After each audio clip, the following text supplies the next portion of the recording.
Hello, my name is Dheeraj Holden, and I'll be presenting joint work with Yael Kalai, showing that non-signaling proofs with squared log-n provers and dangleable dual soundness are in PSPACE.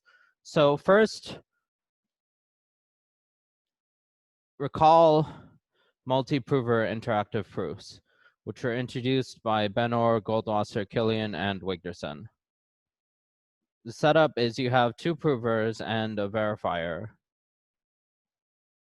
And the verifier sends queries to the provers, and the provers give back answers. And it was shown that this class, MIP, is equal to NX. And this holds even if we restrict to only two provers and one round. Now, key to this is the assumption that the provers do not communicate. There's a wall which no information or anything can pass through. The provers, the answers are only a function of the queries the prover receives. Now, if the provers could fully communicate, this would reduce to the one prover case, because the provers could communicate the queries that they receive from the verifier with each other. So now let's talk about non-signaling strategies. So now we're going to relax the condition to allow the provers to interact. However, we're going to say that the answers the provers give cannot signal information about the queries. So what does signaling mean in this case?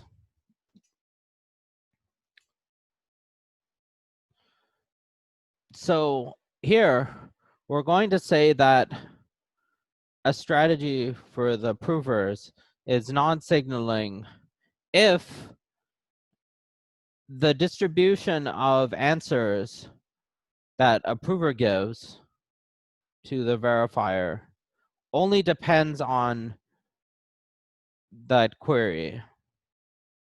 So here we have that for every Q2, the probability that P1 outputs A1 only depends on Q1 and not Q2. So why are we introducing randomness to the provers? So it turns out that any non-signaling strategy which is deterministic is also a classical or local strategy. And that if you require the provers to output a single answer, then the provers cannot correlate their answers at all. So you can naturally extend this to more than two provers by saying that for any subset of the provers, the distribution of answers for those provers must only depend on the distribution of the set of queries that the provers receive.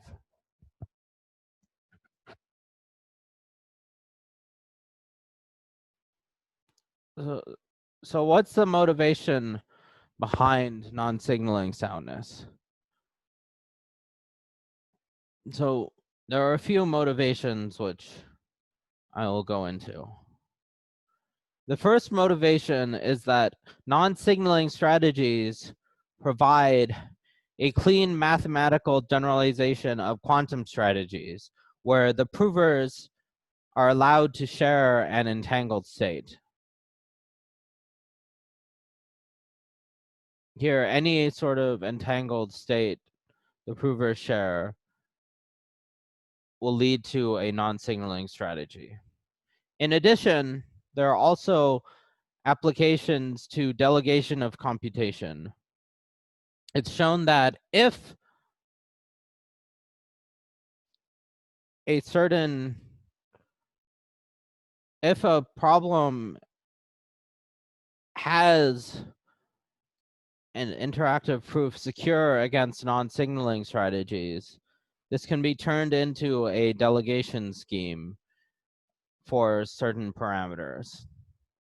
In addition, applications to hardness of approximation were shown, in particular in the P completeness setting. It's shown that results about non-signaling strategies imply hardness of approximation results for linear programming in particular. So now, what do we know about the power of multi-prover interactive proofs that are sound against non-signaling strategies? So we know that for two provers, this is the same as PSPACE. And for poly n provers, this is the same as exp. So now, what our work shows is that for square root log n provers and negligible soundness, multi-prover interactive proofs sound against non-signaling strategies exist only for PSPACE. So we have PSPACE on the left side and exp on the right side. And what's in between is still open. So this is the main theorem. There exists some k-prover MIP with soundness less than 2 to the minus k squared only for languages in space that is poly n and 2 to the k squared. And for this talk, we're going to omit constants in the exponent for simplicity. So that's space poly n and 2 to the k squared. And this implies that an MIP with square root log n provers and soundness less than any polynomial for non-signaling strategies only exists for languages in PSPACE. And more generally, what we show is a sort of prover reduction theorem for non-signaling strategies.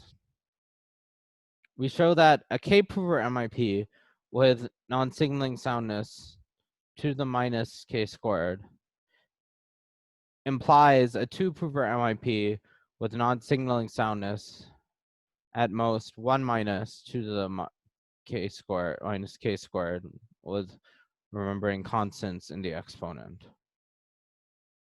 And using Ito's result, this implies a language in space poly n and 2 to the k squared. So this is going to be the main focus of the talk. And so let's talk about prover reduction. In the classical setting, we know how to do this, to go from k-provers to 2-provers in a simple way. However, in the non-signaling setting, we cannot go from k-provers to 2-provers easily. And in fact, we do not believe that we should be able to have the same result as in the classical setting in the non-signaling setting, because for 2-provers, we have PSPACE, and for poly n provers, we have exp. So we don't think that we can convert an interactive proof with poly n provers to an interactive proof for 2-provers without a major loss in soundness. So how are we going to prove this? So to do this, we're going to consider this relaxed notion, which is called subno signaling. And what we're going to do is we're going to show what we call the heavy lifting theorem, because this is where most of the technical work of the paper is. We show that any k-prover game with sub and a non-signaling value higher than 1 minus 2 to the minus k squared, so very close to 1, has non-signaling value at least 2 to the minus k squared.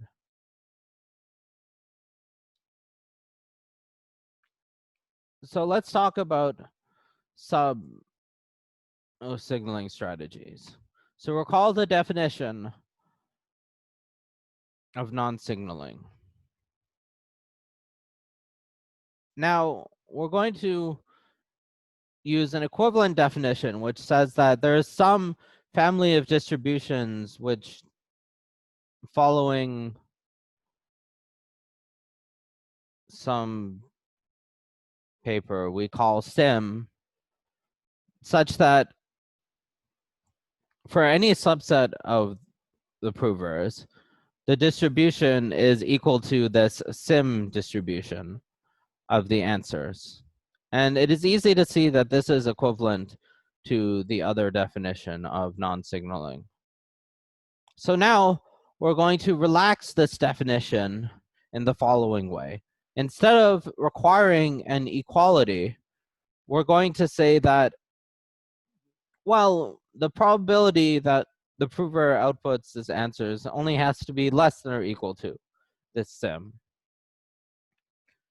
And this allows us to do some good things.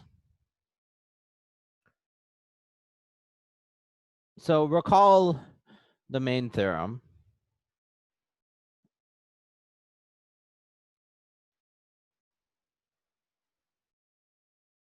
And so this is how we're going to do our prover reduction. We're going to take this k-prover MIP and convert it into this 2-prover MIP, where the verifier sends the first prover all of the queries and sends the second prover a random subset of the queries. And we're going to show that if the non-signaling value of the 2-prover MIP is at least 1 minus epsilon, then the sub non-signaling value of the k-prover MIP is at least 1 minus 2 to the k times epsilon. And this, combined with the heavy lifting theorem, will prove our main result.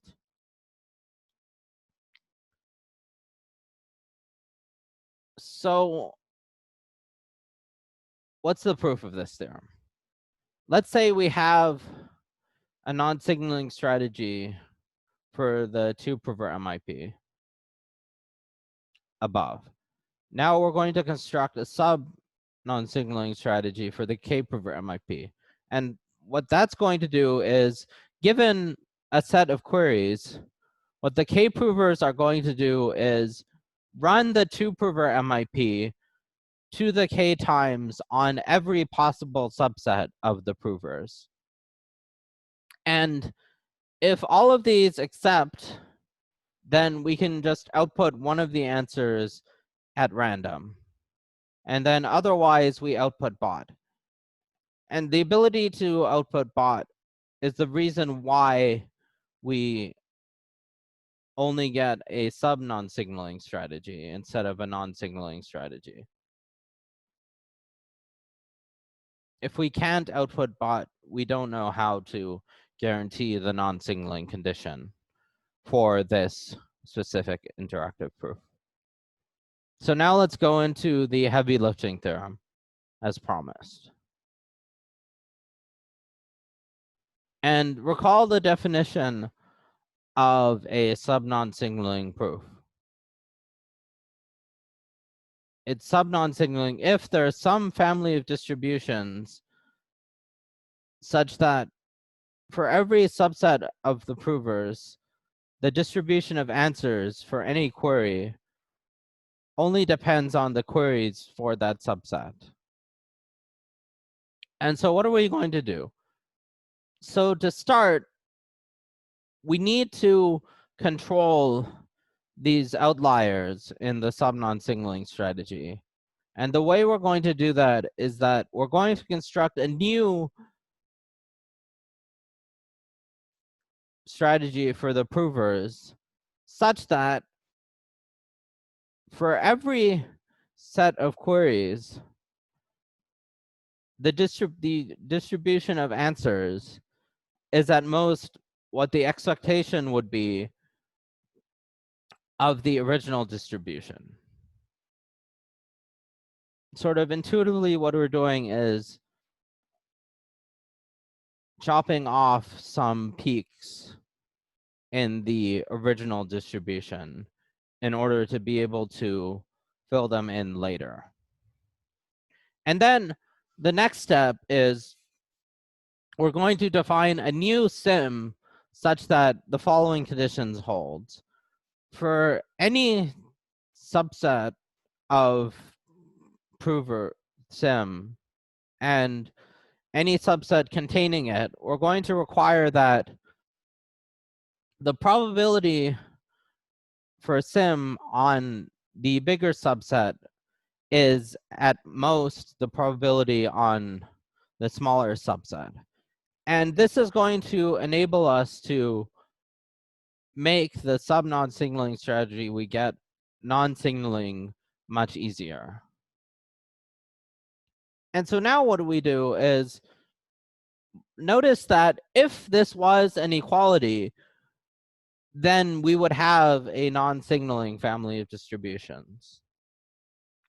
So then we just convert it into an equality. And this will be our non-signaling distributions. And so this process is where we get this loss going from 1 minus to the minus k squared to the minus k squared. So to summarize, we showed that there is some k-prover MIP with negligible soundness only if the language is in space poly n and to the k squared. For any language outside of space poly n and to the k squared, we cannot find a k-prover MIP with small soundness. And so this shows that with square root log n provers and soundness less than any polynomial, we get PSPACE. And we do this by showing a prover reduction theorem for the non-signaling setting. And by showing this connection between the sub non-signaling value and the non-signaling value. So if we could improve any of these connections, we would get a better result. And so what's left open? Well, right now we don't know where anything between square root log n and poly n lies. However, we don't believe that we can extend PSPACE past, say, poly log n, because the result showing that poly n provers is equal to exp shows that for time t, you can use polylog t provers. And so if we were able to extend PSPACE past polylog n provers, we would show that